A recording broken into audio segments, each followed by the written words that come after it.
Janasena MP Lingamaneni కుమారుడు Sanjosh accident కేసులో పోలీసులతో భారీ మొత్తంలో సెటిల్మెంట్ అంటూ ఓ సంచలనాత్మకమైన కథనాన్ని సాక్షి పత్రిక ఇచ్చింది తెలంగాణ ఏపీఎస్లోను.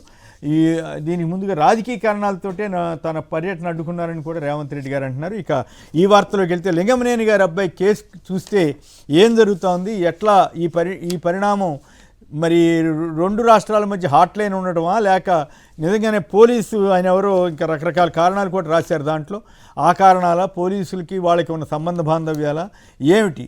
రామ్నాథ్ గారు చెప్పండి.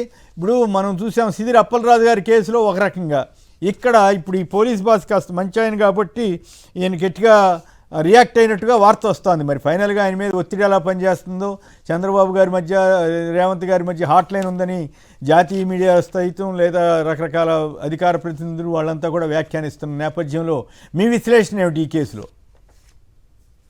మీకు వెంకటరెడ్డి గారికి, సాక్షి ప్రేక్షకులకి నమస్కారం. ఇప్పుడు లింగంనేని రమేష్ గారి కుమారుడి కేసులో మేనేజ్ చేయడానికి ప్రయత్నాలు జరిగాయనేది జగమెరిగిన సత్యం.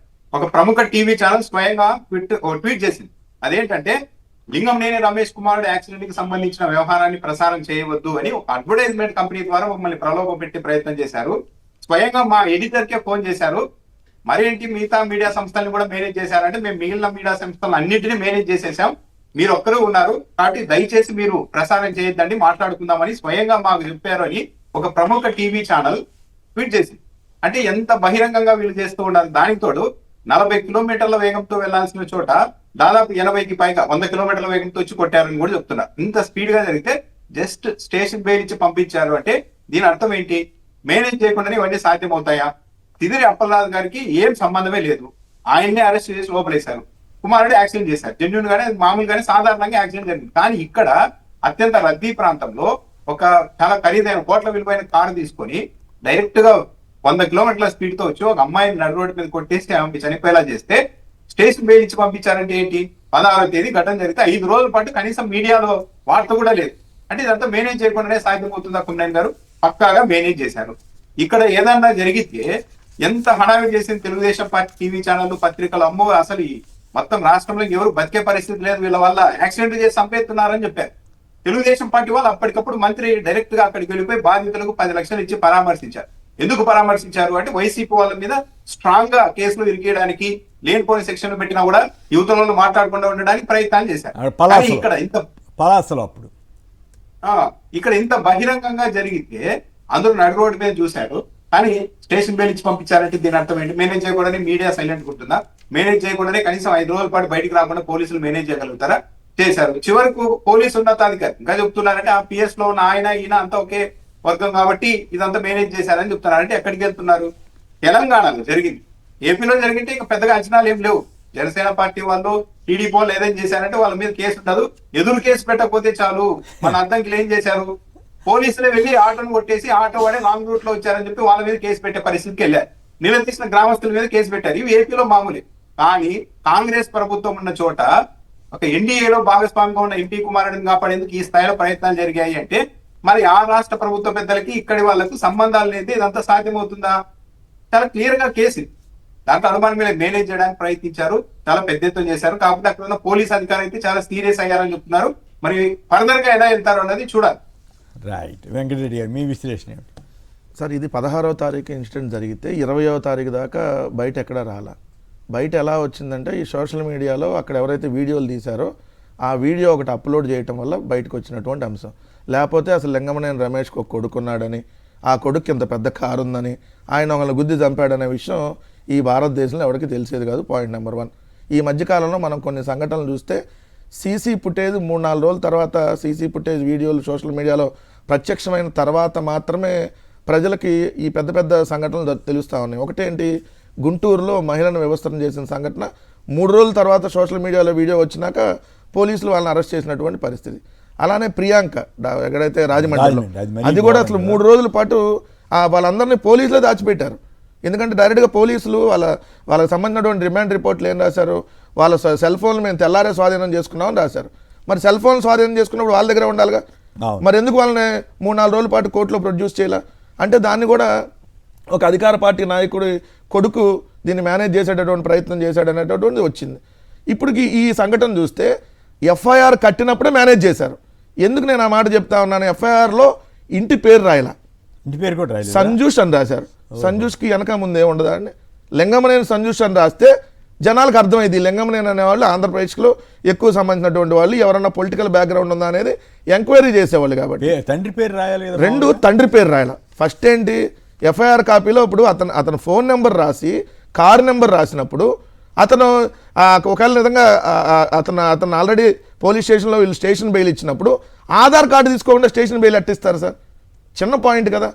ఇప్పుడు అతను ఆధార్ కార్డు తీసుకున్నప్పుడు అతను ఆధార్ కార్డులో తండ్రి పేరు ఉండదా? ఒట్టి సంజూష్ అనే ఉంటుందా? లింగమనేని సంజూష్ ఏదైతే తండ్రి పేరు ఆల్రెడీ లింగమనేని రమేష్ అని ఉంటుంది కదా. మరి ఆధార్ కార్డు ఖాళీగా ఇచ్చారని చెప్పి సార్ అతను స్టేషన్ బెయిల్ ఇచ్చి పంపించినప్పుడు మీరు ఎఫ్ఐఆర్ కాపీలో దాన్ని ఎందుకు పూర్తిగా మీరు నమోదు చేయలేదు అంటే అక్కడే ఏంటి మేనేజ్ చేసేటటువంటి కార్యక్రమం జరిగింది. అంటే రోడ్ యాక్సిడెంట్ కేసుల్లో కొన్ని మామూలుగా యాక్సిడెంట్ అయితే స్టేషన్ బెయిల్ కూడా ఇచ్చి పంపించిన సందర్భాలు ఉంటాయట. అయితే ఏంటంటే ఇక్కడ ఈ కేసు ఇట్లా కవరప్ చేసి హుషప్ చేశారనేది ఇప్పుడు బయటకు వచ్చినటువంటి విషయం. సార్ ఇప్పుడు ఇక్కడ తెలంగాణ ప్రభుత్వం ఆంధ్రప్రదేశ్ ప్రభుత్వం ఎలా చేస్తుంది అనే దానికి వాళ్ళకి అవసరమైనటువంటి మనుషులకైతే వాళ్ళు ఎంత పెద్ద నేరం చేసినా కూడా ఏదైతే స్టేషన్ బెయిల్ ఇచ్చి పంపించేస్తారు. లేదు వాళ్ళకి వ్యతిరేకంగా ఉన్నటువంటి మనుషులు ఎవరైనా ఉన్నారనుకోండి, అవతలాలకు వాళ్ళకి సంబంధం లేకపోయినా కూడా వాళ్ళ తండ్రిని కూడా తీసుకెళ్లి అరెస్ట్ చేస్తారు. మరి ఇప్పుడు ఈ కేసులో మేము లింగమనేని రమేష్ అరెస్ట్ చేయమని అంటలా, కానీ మరి ఇక్కడ మీరు చేసింది ఏంటి, ఇది తప్పు కదా అని అడుగుతారు. డ్రైవర్ని పెట్టారు. రెండోసారి ఇక్కడ ఒక మీడియా ఛానల్ అధిపతి దీనికి వెళ్ళి అందరు మీడియా వాళ్ళతో మాట్లాడాడని, మీరు ఎవరిని ప్రసారం చేయొద్దని చెప్పి ఈ ఇష్యూ వచ్చిన తర్వాత, ఎందుకంటే మీకు నేషనల్ మీడియాలో అర్నబ్ గోస్వామి ఇది ఆ వీడియో వచ్చిన తర్వాత మళ్ళీ తర్వాత ఆ వీడియో ఎక్కడ మళ్ళీ దాని మీద వాళ్ళు ఫాలో అప్ లేదు, ఎందుకంటే ఇక్కడ ఉన్న ఒక మీడియా ఛానల్ అధిపతి అర్నబ్ గోస్వామికి వాళ్ళిద్దరు కొంచెం రిలేషన్గా ఉంటారు కాబట్టి అమ్మనే ఫోన్ చేసి దాన్ని ఆపేయమన్నాడు, ఎందుకంటే లింగమనేని రమేష్ గారు మాట్లాడతాడు ఇచ్చారని. ఇవన్నీ బయట నడుస్తూ ఉన్నాయి. అంటే ఇక్కడ మీరు అన్న తెలంగాణ ప్రభుత్వం ఆంధ్రప్రదేశ్ రాష్ట్ర ప్రభుత్వం ఎలా కుమ్మక్కై నడుపుతా ఉందనడానికి ఇలాంటి సంఘటనలు నిదర్శించింది. ఒకటే కాదు, మన సాక్షాత్తు ఎంపీ డ్రగ్స్తో పట్టుబడ్డాడు. అదే కేసులో డ్రగ్స్తో పట్టుబడిన వాళ్ళు ఇప్పటి వరకు బెయిల్ రాలా వాళ్ళు. కొందరికైతే వచ్చినట్టు దానిలో మేజర్గా ఉన్నటువంటి వ్యక్తులకు బెయిల్ రాలా. కానీ ఈ రోజు అతనికి అసలు ఈ ఇష్యూతో సంబంధం లేదని చెప్పి అతను కూడా బయట పంపించేస్తే పార్లమెంట్కి వెళ్ళిపోయాడు తెల్లారే. సో ఎంత అద్భుతంగా వ్యవస్థలు ఉన్నాయో తెలుస్తూ ఉంది. రెండోది హాట్ లైన్ చర్చలు కాదు సార్, ఓపెన్ చర్చలే ఉన్నాయి. మీరు రాత్రి నిన్న మీకు ఆంధ్రజ్యోతిలో కొత్తపల్లి కూడా ఒకటి రాస్తారు. దాంట్లో ఏం రాశాడు, చంద్రబాబు నాయుడు గారికి అదేవిధంగా రేవంత్ రెడ్డి గారికి పాత సాన్నిహిత్యం ఉండటం వల్ల, ఏదైతే ఆ పాత సాన్నిహిత్యం ఉండటం వల్ల వాళ్ళ బలం ఇంకా బలపడింది, వాళ్ళ బంధం ఇంకా బలపడిందని రాశారు. అంటే దానికి అర్థం ఏంటి, ఇక్కడేమో ఉన్నది బీజేపీ ఎన్డీఏ ప్రభుత్వం, ఇక్కడ ఉన్నదేమో దానికి వ్యతిరేకమైనటువంటి ఐఎన్డీఏ కూటమి కాంగ్రెస్ ప్రభుత్వం ఉంది. సో వీళ్ళిద్దరు ముఖ్యమంత్రులకు బంధం బాగా బలపడింది, వాళ్ళిద్దరు పాత ఇది కాబట్టి అని చెప్పి వాళ్ళే ఓపెన్ గా రాశారని దానికి అర్థం ఏంటి, ఇదొకటి. రెండోది, రేవంత్ రెడ్డి గారు అసెంబ్లీ సాక్షిగా చెప్పాడు ఏమని, రాయలసీమ ఎత్తిపోతల పథకాన్ని నేను చంద్రబాబు నాయుడు గారికి చెప్తే ఆపేశాడు నేను చెప్పా అని చెప్పి. ఇంకోటి కూడా పులిచింతలకు సంబంధించి దిగువన ఇప్పుడు తెలంగాణ ప్రభుత్వం ఇంకొక లిఫ్ట్ ఇరిగేషన్ స్కీమ్ని స్టార్ట్ చేసింది. మరి దానికి ఆంధ్రప్రదేశ్ ప్రభుత్వం ఇప్పుడు వరకు కూడా ఎక్కడ నోరు మెదిపినటువంటి పరిస్థితి లేదు. మరి ఇవన్నీ చూస్తే దానికి అర్థాలు ఏంటి, ఇక్కడ రేవంత్ రెడ్డికి సర్కార్కి చంద్రబాబు నాయుడు సర్కారు వాళ్ళిద్దరూ కుమ్మక్కయ్యి రాష్ట్ర ప్రయోజనాలని లేదంటే ఏదన్నా ప్రజలకు సంబంధించిన అంశాలన్నింటినీ తెరమరుగు చేస్తున్నారు అనేది క్లియర్గా అర్థమైపోతుంది కదా. ఇప్పుడు ఈ కేసు కూడా అందులో భాగమే అయిపోయి సార్ 2 రోజులు. ఇప్పుడు ఏముంది, ఇప్పుడు ఎఫ్ఐఆర్ కట్టినప్పుడే దాన్ని చేశారు, 106 పెట్టారు. అంటే ఏం లేదు దానికి, అదేదో ర్యాష్ డ్రైవింగ్ వల్ల జరిగింది అనేదే, లేదంటే కల్పుల్ హోమ్ సైడ్ అని పెట్టాలి కదా. మరి అందరూ పెట్టినప్పుడు పెట్టాలి కదా, ఎందుకు పెట్టాలి అసలు సింపుల్ కుర్రాడి పేరే డీజీ గారే కదా పోలీస్ బాస్ అంటే. ఆయన సివి ఆనంద్ గారికి మంచి పేరే ఉంది. ఆయన ఏమిటి ఇట్లా చేశారని ఏదో అడిగారని సాక్షిలో రాసి, అది వాళ్ళు పట్టుకోవటం వల్లే వచ్చింది. నేడు పోలీసుల విచారణ ఉన్న సమగ్ర నివేదిక, అది కూడా ఎప్పుడు వచ్చింది, ఎంబీఐ నివేదిక, అది కూడా ఎప్పుడు వచ్చింది, 16, 17, 18, 19, 20 5వ రోజు ఈ వీడియో బయటకు వచ్చి ఒక ఇంగ్లీష్ పేపర్లో ఈ ఆర్టికల్ వచ్చిన తర్వాత, ఈ న్యూస్ ఐటమ్ వచ్చిన తర్వాత అప్పుడు పోలీస్ బాగా సీరియస్ అయ్యారు. ఇది జరిగినటువంటి అసలు కథ. సో మరేమవుద్ది ఫైనల్గా? ఏం కాదు సార్, 2 రోజులు అయితే ఈ వార్తే ఉండదు.